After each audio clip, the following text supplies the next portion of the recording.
நம்ம நாட்டுல திருமணம், காதுகுத்து, மஞ்சள் நீராட்டு விழா இந்த மாதிரி எந்த ஃபங்க்ஷனா இருந்தாலும் சரி, இந்த விழா காலங்கள்ல மக்களோட தவிர்க்க முடியாத ஒரு பொருள் தங்கம். இப்போ தங்கம் இருக்கிற விலையை பார்த்தா தங்கத்துல இன்வெஸ்ட்மெண்ட் பண்றவங்களுக்குன்னா அதிகமான லாபத்தை கொடுத்துருக்கலாம். ஆனா ஏழை மற்றும் நடுத்தர மக்களுக்கு தங்கத்தை வாங்க முடியாத அளவுக்கு எட்டாத உயரத்துல தான் போயிட்டு இருக்கு அப்படின்னு சொல்லாங்க. இருந்தாலும் நிறைய பேரு கடன் வாங்கியாவது தங்கத்தை வாங்க நினைக்கிறாங்க. ஏன்னா விழா காலங்கள் மற்றும் சுப நிகழ்ச்சிகள்ல தங்கம் நம்ம கலாச்சாரத்தோட ஒன்றி இருக்குது அப்படிங்கறதுனால. Hi friends, welcome back to Tamil billionaire. இன்னைக்கு நம்ம பார்க்க போற டாபிக் என்னன்னா, ஃபர்ஸ்ட் தங்க விலை ஏன் ஏறிட்டு இருக்கு, செகண்ட் தங்க விலை எப்போது குறையும், தங்கத்துல எப்போது இன்வெஸ்ட்மெண்ட் பண்ண முடியும், ப்ராஃபிட்டபிள் கோல்டு இன்வெஸ்ட்மெண்ட் பிளான் என்னென்ன, தங்கத்தை லாபகரமானதா முதலீடு செய்ய தேவையான டிப்ஸ், இதெல்லாம் பத்தி தான் பார்க்க போறோம். வாங்க வீடியோக்குள்ள போலாம். ஃபர்ஸ்ட் தங்கத்தோட விலை ஏன் ஏறிட்டு இருக்கு அப்படிங்கறத பார்க்கலாம். மார்ச் 10, 2024 10 கிராம் தங்கத்தோட விலை 64,440 ரூபா. இந்த கண்டென்ட் நான் ப்ரிப்பேர் பண்ணப்போ எடுத்த ரிப்போர்ட் இது. ஏப்ரல் 9, 2024 இந்த டேட்ல 10 கிராம் தங்கம் விலை 67,804 ரூபாய், கிட்டத்தட்ட 6,362 ரூபாய் ஏறி இருக்கு. அடுத்ததா ஸ்டாக் மார்க்கெட் பத்தி பார்ப்போம். ஸ்டாக் மார்க்கெட் மார்ச் மாசம் பிகினிங்ல கொஞ்சம் கரெக்ஷன் கொடுத்தாலும், அதாவது கொஞ்சம் இறங்கி இருந்தாலும், மார்ச் 20ஆம் தேதி 21,839ல நிப்டி க்ளோஸ் ஆயிருக்கு. அதே இன்னைக்கு 9ஆம் தேதி பார்க்கும்போது 22,642ல க்ளோஸ் ஆயிருக்கு. கிட்டத்தட்ட நிப்டி 803 பாயிண்ட் வரைக்கும் ப்ராஃபிட் கொடுத்திருக்கு. எப்போதுமே ஸ்டாக் மார்க்கெட் இறங்கும் போது கோல்டு பிரைஸ் ஏறும், ஸ்டாக் மார்க்கெட் ஏறும்போது கோல்டு பிரைஸ் இறங்கும். அதனால இன்வெஸ்டர்ஸ் எல்லாருமே இதை ஒரு ஹெட்ஜிங் மாதிரி யூஸ் பண்ணுவாங்க. அதாவது ஸ்டாக் மார்க்கெட் இறங்கும் போது அதுல இருக்க பணத்தை எடுத்து கொண்டு போய் கோல்டு இன்வெஸ்ட்மெண்ட் பண்ணுவாங்க. அடுத்து கோல்டு இறங்கும் போது அதை எடுத்து ஸ்டாக் மார்க்கெட்ல இன்வெஸ்ட் பண்ணுவாங்க. ஆனா இப்ப பாத்தீங்கன்னா கோல்டு பிரைஸும் ஏறிட்டு இருக்கு, ஸ்டாக் மார்க்கெட்டும் ஏறிட்டு இருக்கு. இதனால கோல்ட வேணும்னு தான் ஏத்துறாங்க அப்படின்னு சொல்லிட்டு எக்கனாமிஸ்ட்லாம் சொல்றாங்க. இருந்தாலும் தங்க விலை ஏறதுக்கு ஒரு சில முக்கியமான காரணங்கள் இருக்கு. அது என்னென்னங்கிற பார்க்கலாம். First inflation. கொரோனாக்கு அப்புறம் எல்லா நாடுகளுமே பொருளாதார மந்தநிலை இருந்துட்டு தான் இருந்துச்சு. இதனால எல்லா நாடுகளுமே பணவீக்கம் அதிகமா இருந்துச்சு. அதனால மக்கள் பணத்தை கோல்ட்ல இன்வெஸ்ட்மெண்ட் பண்ண ஆரம்பிச்சாங்க. அதனால கொஞ்சம் கொஞ்சமா கோல்ட் ரேட் ஏறிட்டு இருந்துச்சு. Second interest rate. பணவீக்கம் அதிகமானனால கவர்மெண்ட் இன்ட்ரெஸ்ட் ரேட் எல்லாம் அதிகப்படுத்தினாங்க.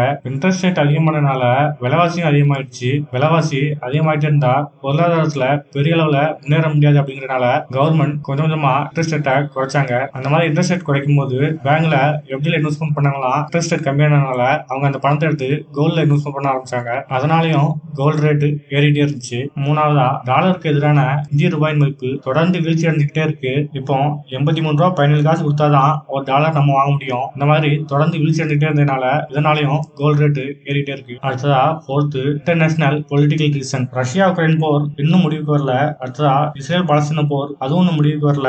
இந்தியாவில இருந்து அரிசி, கோதுமை இதெல்லாம் அதிக அளவுல ஏற்றுமதி பண்ணிட்டு இருந்தாங்க. இந்த போர் காரணங்களால ஏற்றுமதியை கம்மி பண்ணிட்டாங்க. இப்ப குறைஞ்ச அளவுல தான் எக்ஸ்போர்ட் ஆயிட்டு இருக்கு. இதனால உணவு சங்கிலியில ஒரு கேப் வந்துச்சு. இதனால பாதுகாப்பு கருதி கோல்டு ஒரு ஸ்டேபிள் இன்கம் அப்படிங்கறதுனால எல்லா நாடுகளுமே தங்கத்தை அதிகமா வாங்கி குவிக்க ஆரம்பிச்சாங்க. சீனால இருக்கிற சென்ட்ரல் பேங்க் அதிக அளவுல தங்கத்தை வாங்கி குவிச்சிருக்காங்க. இந்த வருஷம் முடியறதுக்குள்ளே தங்கம் 60,000 தொற்றும் அப்படின்னு எக்கனாமிஸ்ட் எல்லாம் சொல்றாங்க. உலகம் முழுவதும் உள்ள தங்க சுரங்கங்கள்ல இருக்க தங்கம் இன்னும் ஒரு 8 வருஷ காலத்துக்கு தான் வரும் அப்படின்னு சொல்றாங்க. அதுக்கப்புறம் புதிய தங்க சுரங்கங்கள் கண்டுபிடிக்கப்பட்டாதான் இதோட டிமாண்ட் குறையும் அப்படின்னு சொல்றாங்க. இல்லைன்னா டிமாண்ட் அதிகமாயிட்டே தான் இருக்கும் அப்படிங்கிறாங்க. அடுத்த செகண்ட் தங்க விலை எப்போது குறையும். பொதுவா தங்க விற்பனையாளர்கள்லாம் என்ன சொல்றாங்கன்னா, ஒவ்வொரு வருஷமும் அட்சய திருதிக்கு முன்னாடியே தங்க விலையில ஒரு கரெக்ஷன் இருக்கும். அதாவது தங்க விலை கம்மியா இருக்கும். எப்போ அட்சய திருதி வருதோ அப்போ தங்க ரேட் அதிகமாயிரும் அப்படின்னு சொல்றாங்க. ஆனா இந்த வருஷம் மே 10 தான் அட்சய திருதி வரப்போகுது. ஆனா அதுக்கு முன்னாடியே தங்க ரேட்டு ரொம்ப அதிகமாயிட்டு இப்போ இதுக்கப்புறமும் இன்னும் அதிகமா தான் போகும் அப்படின்னு சொல்றாங்க. சரி, தங்க விலை குறையருக்கு இந்த 4 விஷயம் நடக்கணும். இது நடந்தா தங்க விலை குறைய வாய்ப்பு இருக்கு அப்படின்னு சொல்லியிருக்காங்க. அது என்னன்னா, ஃபர்ஸ்ட் அமெரிக்க பெடரல் பேங்க் வட்டி விகிதத்தை உயர்த்தணும். அப்படின்னா கோல்ட் ரேட் கம்மியாகும். ரெண்டாவதா அமெரிக்க டாலருக்கு எதிரான இந்திய ரூபாயோட மதிப்பு அதிகமாகணும். அப்படின்னாலும் கோல்ட் ரேட் குறைய வாய்ப்பு இருக்கு.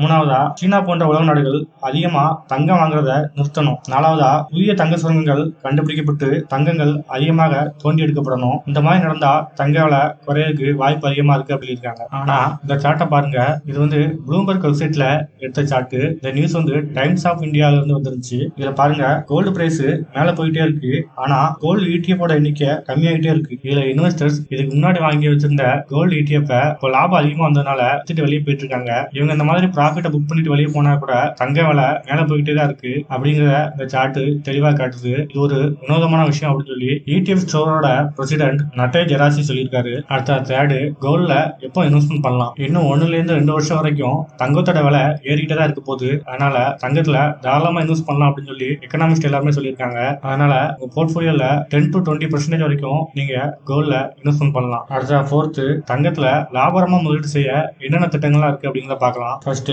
Physical gold. இதுல இருக்க ரிஸ்க் என்னன்னா திருட்டு பயம், குவாலிட்டி, சேதாரம், விலை ஏற்ற இறக்கம், இதெல்லாம் இதுல இருக்க ரிஸ்க். இதுல குறைந்தபட்சம் 6700 ரூபாய் இருந்தா இன்வெஸ்ட்மெண்ட்டை ஸ்டார்ட் பண்ணலாம். இதுல இருக்க செலவு என்னன்னா செய்குலி, சேதாரம், மினிமம் 10% மெயின்டெனன்ஸ் சார்ஜ் இருக்கும். ஜிஎஸ்டி 3%. Second, digital gold. இதுல இருக்க ரிஸ்க் என்னன்னா ஒழுங்குமுறை கண்காணிப்பு குறைவு அப்படின்னு சொல்லியிருக்காங்க.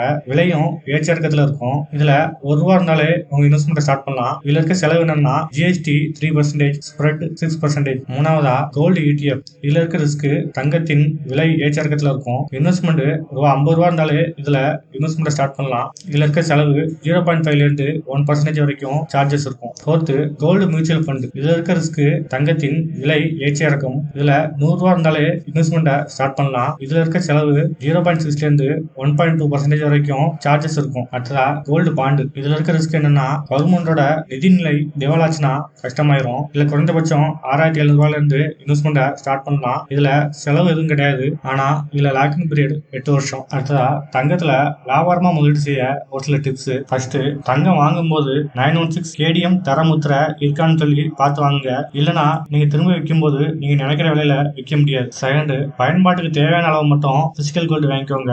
மத்தபடி நான் இதுக்கு முன்னாடி சொன்ன கோல்டு இன்வெஸ்ட்மெண்ட் பிளான் இல்ல ஏதாவது ஒன்று சூஸ் பண்ணி அதுல இன்வெஸ்ட்மெண்ட் பண்ணீங்கன்னா உங்களுக்கு லாபம் அதிகமா வரும். தேர்ட், கோல்டு வாங்கும் போது ஸ்டோன்ஸ் இல்லாத கோல்ட பார்த்து வாங்குங்க. ஏன்னா ஸ்டோன்ஸ் இருந்துச்சுன்னா நீங்க திருப்பி கொடுக்கும் போது அந்த ஸ்டோன்ஸ்க்கு வேல்யூ கிடையாது. ஃபோர்த், பிசிக்கல் கோல்டு நீங்க இன்வெஸ்ட்மெண்ட்காக வாங்கினீங்கன்னா கோல்டு பார் அப்படி இல்லைன்னா கோல்டு காயின் வாங்குங்க. ஏன்னா இதுக்கு தான் சேதாரம் கிடையாது. அதே மாதிரி விற்கும் போது நல்ல வேல்யூல போகும். ஃபிஃப்த், ஆர்பிஐ வெளியிடுற சவரன் கோல்ட் பாண்ட்ல இன்வெஸ்ட்மெண்ட் பண்ணீங்கன்னா வருஷத்துக்கு 2.5% இன்ட்ரெஸ்ட் கொடுப்பாங்க. அது மட்டும் இல்லாம இதுல ஜிஎஸ்டி, சேதாரம் இந்த மாதிரி எதுவுமே கிடையாது. சிக்ஸ்த், தங்க நகை வாங்கின பில்ல கரெக்டா வச்சுக்கோங்க. அப்படி இல்லைன்னா நீங்க எவ்வளவு விலைக்கு தங்கம் வாங்கினீங்க அப்படின்னு நோட் பண்ணி வைங்க. ஏன்னா இது நீங்க திரும்ப விற்கும் போது நீங்க லாபத்துல விற்கிறீங்களா அப்படிங்கிறத செக் பண்ணி பார்க்க. செவன்த், எப்படி தங்கத்தை அடமானம் வச்சு கடன் வாங்கலாமோ அது மாதிரி தங்க பத்திரங்கள், கோல்டு மியூச்சுவல் ஃபண்டுகள் இதையும் அடமானம் வச்சு நம்ம கடன் வாங்கிக்கலாம். ஓகே ஃப்ரெண்ட்ஸ், இந்த டிப்ஸ் எல்லாம் மனசுல வச்சுட்டு நீங்க சரியான முறையில தங்கத்துல இன்வெஸ்ட்மெண்ட் பண்ணலாம். இப்பவே உங்க இன்வெஸ்ட்மெண்ட்டை ஸ்டார்ட் பண்ணலாம். நான் கொடுத்த இந்த இன்ஃபர்மேஷன் உங்களுக்கு பயனுள்ளதா இருந்துச்சுன்னா சேனலை சப்ஸ்கிரைப் பண்ணுங்க. தேங்க்ஸ் ஃபார் வாட்சிங் அண்ட் ஹாப்பி இன்வெஸ்ட்.